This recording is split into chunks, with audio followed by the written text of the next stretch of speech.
Hey funnel builders, Mike here from sellyourservice.co.uk. So how quickly should you send a marketing funnel proposal?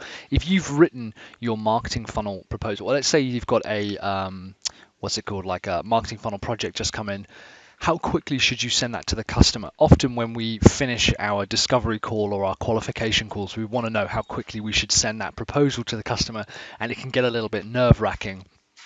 Because one, we don't want to send something and them not buy. I think overall that's kind of the reason why we hesitate on sending anything. And bizarrely, in a weird way, that means no one will ever buy. So let's say we have a discovery call with a customer, and then we go away and write our marketing funnel proposal. I think we tend to think of a lot of excuses as to why this will be a hard thing to do. We think, yeah, I don't really know, maybe I didn't take that good of notes and I won't write up the proposal, it won't be good enough. And I'm going to take you through this psychology of why you should send even a bad proposal over sending nothing at all. The problem is, I think we either don't want to appear too keen, or we don't want to send it late, or we don't want to be rejected. We don't want one of these reasons for them to turn around and say, no, I don't want to buy from you, or I don't want to buy this product from you. When you send a marketing funnel proposal, even if the notes aren't that great, you've written it up, it's still in Word, you've published it as PDF, there's no like heavy design work, and you send it to them, we worry that they're going to read it and go, absolutely not, Mike, I'm not interested in this at all. Please don't ever talk to me again. That's actually rarely the case. Now, we have had customers, of course, tell us that we don't want to buy. They say, no, this proposal doesn't look good for us. And all that does is continue the opening the conversation. And we'll just talk them through and go, okay, why is that? Now, the reality is that if someone is receiving a proposal from you, they've probably already decided whether they're going to buy, and it's vital that you remember that. If someone's already decided to receive a proposal from you, they've probably already decided whether they're going to buy or not. They've probably got a rough idea of the price because you've already asked their budget, hopefully, and it won't be a shock to them. They've also probably already began to understand what it is that you're going to be developing, how long it's going to take. You going through that process of discovery and consultation with them has already hopefully educated them on what it is that they're going to be getting. The proposal should really be seen as a formality, something that they've just got to go through and sign. Sending the proposal, we have a fear that sending the proposal too quickly and they'll go, oh, this person obviously has no other work on, they're too keen and they just want our money, we're not interested. All right, that's not true, by the way. We also don't want to send it too late, obviously, and in my opinion, I'd rather send something too early and them see me as keen than too late, because chances are, if I send it too late, they've either found someone else to work for them or they have already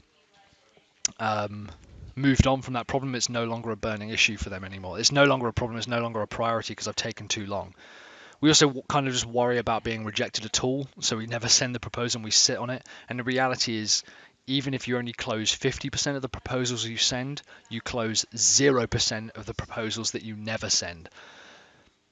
There's a bit of a misconception, I think, that a lot of customers don't like the hard sell, so we shouldn't push them. I even know people who hesitate sending a proposal at all because they worry about it being seen as like too pushy or something, which is absolutely insane. The customer is asking for a solution to their problem. You sending them a proposal is essentially saying to them, this is the prescription and these are the steps you need to take to start solving that problem and moving on to a better future. This document here is your better future. This is what you're going to want to read. This is what you should pay attention to. There's also a bit of a misconception that we shouldn't chase customers, which is really interesting to me, that after we've sent a proposal that we shouldn't say to them, hey man, how are you getting on? Now, while I agree that you shouldn't chase them and say, oh, I was wondering if you got my email, have you read the report yet, have you read the proposal? That's not what I'm talking about. But reminding them of the problems that they've had, reminding them of the pain that they're currently in, and reminding them of the potential benefit and better future that lies ahead of them, you absolutely should be continuing to do that. Here's what I think you need to remember. Throughout the entire process of sending a marketing funnel proposal, building a marketing funnel, selling a marketing funnel, pitching with a customer, sitting down with them, consulting them, all you need to worry about is it clear that you are in a hurry to help them? That's from Grant Cardone, that we're in a hurry to help. I don't see it as the hard sell. I think a lot of people would see it as pushy, even though they've never tried it, never done it, and never had it done to them. They would say, oh, that sounds a bit pushy, and it's not at all. All I'm saying is I'm in a hurry to help. I have a moral obligation and an ethical obligation to help your business continue to grow and do better and provide better services to your customers. So I'm going to do everything in my power to make sure that I can do this job for you and do it with you. I'm in a hurry to help you and your business. If your business provides courses to people on how to lose weight, I want to do everything I can to make sure that I'm going to build you a funnel that's going to help you help more people lose weight. That's how important this is to me. That's why I consider this a hurry to help. This is a moral obligation. I call it obliged to close. I think you are morally obliged to close a customer. It's kind of like saying if someone had a broken leg and they come into the hospital, and you as a doctor, you know how to set their broken leg, you know how to give them a pain and painkillers. You know how to give them painkillers, and you know how to set the bone and put a plaster cast around it, and you say to them, this is what we're going to do, and you have a little plan for them, and then kind of walking away and going, oh, but I don't want to be seen as pushy. What the fuck? Even if the customer said to you, no, I don't want this, this will be too painful, as a doctor, you would understand it's your moral obligation to push past that and do it to them, frankly, and make sure that they were able to then walk again, not get an infection, and not have to walk around with a weird broken leg for the rest of their life. So here's the solution. Here's how you need to. So first of all, there's some really interesting data on this. Betterproposals.io/report from my friend Adam Hempenstall. He runs betterproposals.io. They've got a report which talks about how quickly you should send a proposal. It's really interesting, the data. As a rule, there is a 26% higher close rate if sent within 24 hours compared to sent later than 2 days.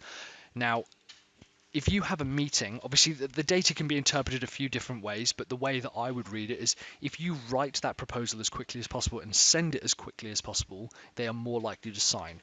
That data is irrefutable. Now, depending on when someone has written it compared to when the discovery meeting was, that's very difficult for us to measure through a report like that. But I would argue that the quicker you send a report, the higher the close rate is, and also the faster the close rate is.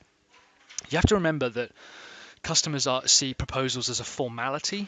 Many of them would probably rather not deal with them themselves. They'd rather just hand you the money, sign the contract, and know that they're going to get a result. But they want to read through it because they want to be able to make sure that they're going to be getting everything that they expect.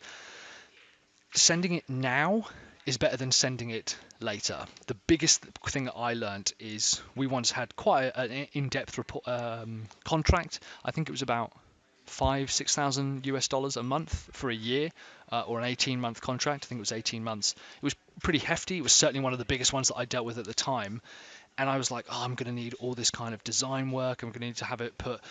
This was before I knew that Better Proposals existed. This was a few years back. And instead, I wrote it up in Word. I saved it as a PDF, and I sent it to them as a PDF.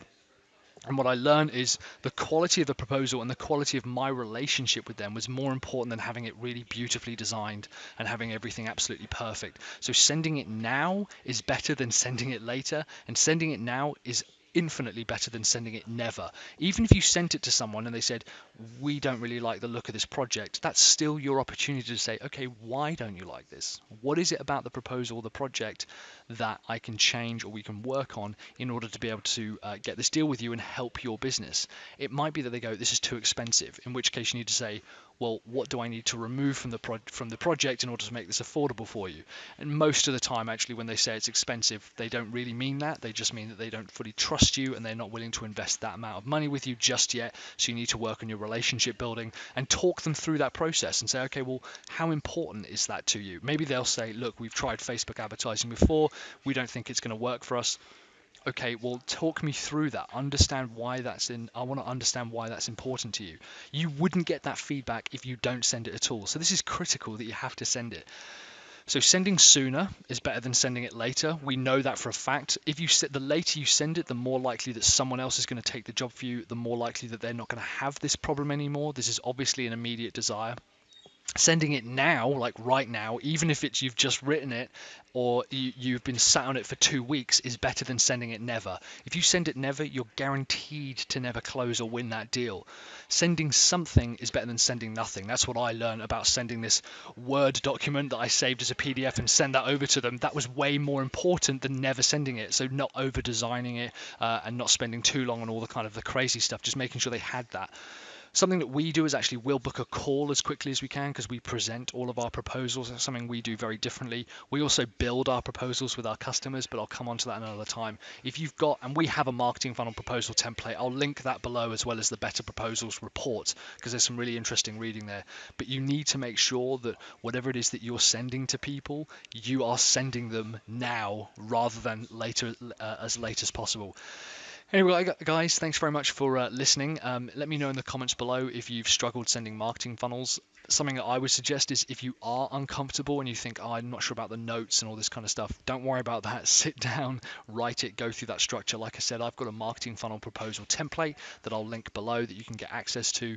In the meantime, let me know in the comments if this video was useful, if there's something else that you want me to talk about, if you've got any problems on anything to do with running your marketing funnel business or your conversion rates or something like that.